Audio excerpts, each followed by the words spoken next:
بسم اللہ الرحمن الرحیم۔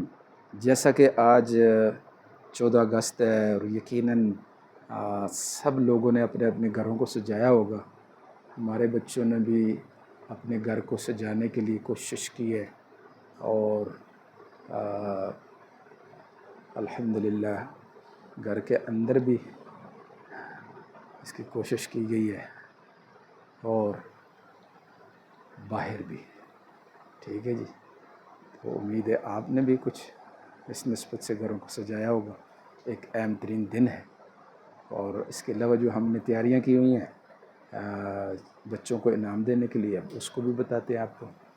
اچھا جی، یہ وہ ٹرافیاں ہیں جناب جو آج ہم نے اپنی بستی کے پیارے پیارے بچوں کو انعام کے طور پر دینی ہے، اور یہ ساری کی ساری جو ہے ہم نے یہ تقریباً 30 کے قریب جو ہے ہمارے بچوں کو آج انشاءاللہ ٹرافیاں بھی ملنی ہیں۔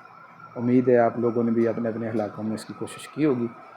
تو اب باقی پروگرام کے لیے اسٹوڈیو چلتے ہیں، وہاں جا کر بات کرتے ہیں۔ ٹھیک ہے جی۔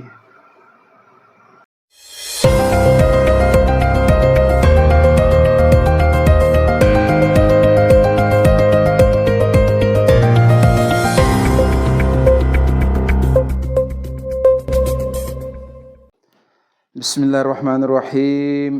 ناظرین اکرام، السلام علیکم۔ آج 14 اگست کا دن آپ کو بھی مبارک ہو اور سارے پاکستانیوں کو جہاں جہاں بھی دنیا میں آباد ہیں سب کو مبارک۔ اور یہ دن جو ہے اس کے ساتھ، چونکہ آج ہمارا پروگرام ویسے بدھ والے دن ہوتا ہے، میں اور میرا دین یعنی میرا طریقہ زندگی اور ہمارا الحمدللہ ہمارا طریقہ زندگی دین اسلام یعنی سلامتی والا طریقہ زندگی ہے، جو کہاں لے کے جاتا ہے بندے کو؟ دار السلام، جو اللہ پاک نے خود فرمایا ہوا ہے کہ ہم نے اپنے بندوں کے لیے دار السلام یعنی جنت بنائی ہوئی ہے۔ اور یہ جو دین اسلام والا راستہ ہے، اس پہ اگر آدمی صحیح چلتا رہے گا تو یہ صراط مستقیم ہے اور سیدھا جنت تک پہنچاتا ہے۔ اب دین اسلام اور پاکستان، اس کا بہت گہرا رشتہ ہے، بہت گہرا رشتہ ہے۔ یہ ایک ایسی مملکت ہے جو دین کی بنیاد پر قائم ہوئی ہے۔ اس کا نام رکھنے والوں نے بھی کیا کمال کا نام رکھا، پاکستان۔ گو کہ آج ہم بہت ساری چیزوں کا سامنا کر رہے ہیں، پاکستان کے اندر بہت سارے مسائل بھی ہیں جس کے اوپر غیروں نے بڑی محنت کی ہے۔ یقین کریں، کسی معاشرے کے، کسی ملک کے اخلاق کو بگاڑنے کے اندر، ان کے اندر غلط چیزوں کو رواج دینے کے اندر غیر بڑی کوشش کرتے ہیں اور بڑی اس کے اوپر جو ہے لاکھوں ڈالر کروڑوں ڈالر لگا رہے ہیں۔ ہمارے آپ لوگوں نے بھی پیچھے سنا ہوگا کہ ایک ملک کا صدر کہہ رہا تھا کہ ہم پاکستانی میڈیا ہاؤسز کو لاکھوں ڈالر سالانہ فنڈ دیتے ہیں۔ اب وہ جب کوئی آدمی فنڈ دیتا ہے نا تو پھر اپنی مرضی کے پروگرام بھی چلواتا ہے۔ اب ہمارے میڈیا، چونکہ انسان کی ایک جو طبیعت ہے وہ ماحول کا اثر لیتا ہے، اور آج اس دور کے اندر میڈیا، ہر آدمی کے ہاتھ میں میڈیا پکڑا ہوا ہے۔ پہلے تو یہ تھا کہ کسی جگہ وہ گھر میں آتا ہے تب ٹی وی دیکھنے کا موقع مل رہا ہے یا کچھ اس طرح کا، باقی اخبارات تھے، رسائل تھے پہلے زمانے میں۔ اس وقت جو ہے سب کچھ جو ہے موبائل کے اندر آ گیا، تو انہوں نے ان چیزوں کے اوپر فوکس کیا ہوا ہے کہ بندے کو موبائل کے ذریعے سے جو ہے نا جو چیزیں اس تک پہنچانی ہے وہ اپنے مقصد والی پہنچانی ہے۔ تو ہمارے ملک کو تباہ کرنے میں، ہمارے ملک کے اخلاقیات کو، اس کے اندر کرپشن کو رواج دینے میں، جھوٹ کو رواج دینے میں اور غیر اخلاقی سرگرمیوں کو رواج دینے میں بہت پیچھے پلاننگ کے ساتھ بیٹھ کے، خاص کر مسلمان ممالک کے اندر اور پاکستان کا تو خاص کر ٹارگٹ ہے۔ اور ہمارے ہاں وہ پروگرام پیش کیے جا رہے ہیں جن کا اخلاقیات، نہ مذہب، کوئی مذہب اجازت نہیں دیتا۔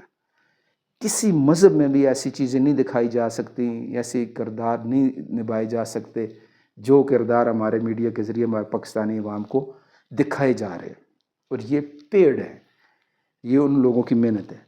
ہمارے پیارے نبی پاک صلی اللہ علیہ وسلم ہمارے لیے جو ہے ایک طریقہ زندگی لے کے آئے۔ حضرت عیسیٰ علیہ السلام ایک طریقہ زندگی لے کر آئے، ہمارے موسیٰ علیہ السلام ایک طریقہ زندگی لے کے آ رہے ہیں، سیدنا ابراہیم خلیل علیہ السلام ایک طریقہ زندگی لے کر آئے ہیں۔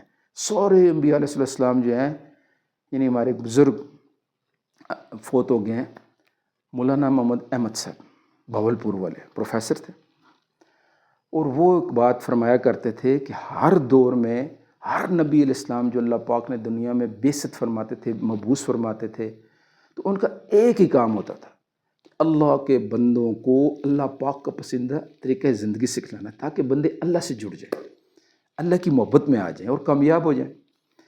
تو یہ دین اسلام ہے، یہ اللہ پاک کا پسندیدہ طریقہ زندگی ہے۔ اللہ پاک خود فرماتے ہیں کہ تمہارے لیے ہم نے کس کو پسند کیا ہے؟ دین اسلام کو۔ اللہ کے نزدیک پسندیدہ چیز کیا ہے؟ ہندہ دین اللہ اسلام۔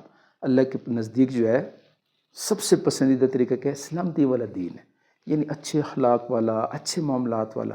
اسلام کے طریقہ زندگی کو غیروں نے بھی اپنا کر اپنے اپنے ملکوں میں، اپنے اپنے علاقوں میں رواج دیا ہوا ہے، اور اس سے وہ دنیاوی فائدہ اٹھا رہے۔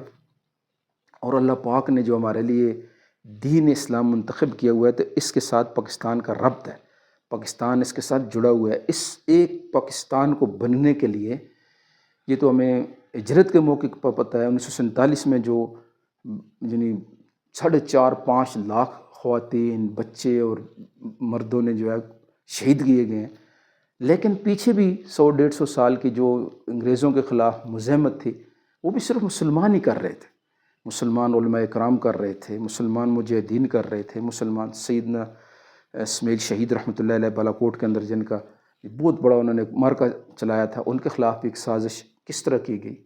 ہاں جی، آپ سنتے رہتے، غیروں نے یعنی ہمیشہ سے جو ہے یہ مسلمانوں کے اندر سے جو ہے نا ایسے ایسے وہ چیزیں نکالتے ہیں کہ تاکہ مسلمان جو ہے وہ کمزور پڑ جائے۔ تو ہمیں پاکستان کو بھی مضبوط کرنا ہے تو دین ہی کے ساتھ کر سکتے ہیں، اور دین کے اوپر بھی چلنا ہے تو تب بھی پاکستان کو مضبوط کرنا ہے۔ اب اس کے لیے جو ہے اس وقت الحمدللہ جیسا بھی ہے ہمارا ملک، لیکن یقین کریں کہ دنیا کے بے شمار ملکوں سے کروڑ درجہ بہتر ہے، اور آج بھی اس ملک کی بقا کے لیے جنگیں لڑی جا رہی ہیں۔ ہر روز آپ اتنا تو سن رہے ہیں نا کہ فلان جگہ پہ فوج کی چوکی پہ حملہ ہو گیا اور اتنے احباب شہید ہو گئے۔ وہ شہید ہونے والے کو ہمارے علاقے میں بھی کتنے نوجوانوں کی میتیں آئی ہیں، ہاں جی، اب ان کے جنازے پڑے جا رہے ہیں، ان کے پیچھے بھی وہ جوان ہیں، ان کی مائیں ہیں، ان کی بہن بھائی ہیں، ان کے بچے ہیں، ان کی بیویاں ہیں، جو کس کے اوپر ملک کے وطن کی خاطر قربان ہو رہے ہیں۔ تو آج بھی اس کی بنیادوں میں میرا آپ کا لہو پڑ رہا ہے، وہ جیسے وہ ملی نغمہ ہے نا کہ اس کی بنیادوں میں ہے تیرا لہو میرا لہو۔ یہ اللہ کی قسم سچ بات ہے۔ قربانیاں پہلے بھی ہوئی ہیں، پاکستان بننے سے پہلے بھی 100-150 سال قربانی پاکستان بننے کے وقت میں بھی ہوئی ہے، اس کے بعد بھی ہوئی ہے، اور آج بھی قربانیاں ہو رہی ہیں۔ اور اس پاکستان کے ذریعے سے پوری کی پوری دنیا کے اندر الحمدللہ دعوت تبلیغ کے نام پہ جو محنت ہو رہی ہے، وہ پاکستان سے جماعتیں پوری دنیا میں جا رہے ہیں، اور دنیا بھر سے لوگ دین کو سیکھنے کے لیے پاکستان تشریف لا رہے ہیں۔ یہ پاکستان کو اللہ پاک نے بہت بڑا اعزاز دیا ہوا ہے، اور اس کی وجہ میرے خیال کے مطابق پیچھے وہ قربانیاں ہیں جو اس اسلام، کیونکہ جب یہ پاکستان بنا تھا اس وقت کیا نعرہ تھا؟ ایک نعرہ مستانہ تھا، پاکستان کا مطلب کیا؟ لا الہ الا اللہ۔ پاکستان کا مطلب کیا؟ لا الہ الا اللہ۔ پاکستان کا مطلب کیا؟ لا الہ الا اللہ۔ تو اس بنیاد پر پاکستان بنا تھا، اور الحمدللہ اس کا ظہور اس وقت پوری دنیا میں لا الہ الا اللہ کی بات جو پہنچ رہی ہے، دعوت تبلیغ کے نام سے پوری دنیا میں بھی پہنچ رہی ہے۔ پاکستان کے اندر کوچہ گلیاں ایک ایک گاؤں میں، ایک ایک محلے میں جماعتیں آپ کے سامنے چل رہی ہیں اور لا الہ الا اللہ کی بات کر رہے ہیں۔ الحمدللہ، شکر الحمدللہ کہ یہ مقصد تو پورا ہو رہا ہے۔ اب باقی جو معاشرتی نظام ہے اس کو بنانے کے لیے ہم سب نے محنت کرنی ہے۔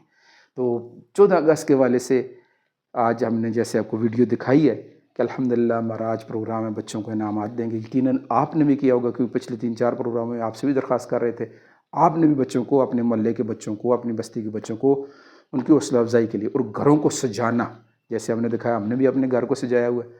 امید ہے آپ بھی اپنے گھروں کو سجایا ہوگا، نہیں ہے تو پھر نیت کر لیں آئندہ سال تو ضرور سجائیں گے۔ یہ تھوڑی سی خوشیاں وطن کے دینی چاہیے، ٹھیک ہے جی، سب اس کی کوشش کریں گے۔ کل ہمارا پروگرام ہوگا جمعرات الدین میں اور میری صحت، تو کل تک کے لیے اجازت، اللہ حافظ۔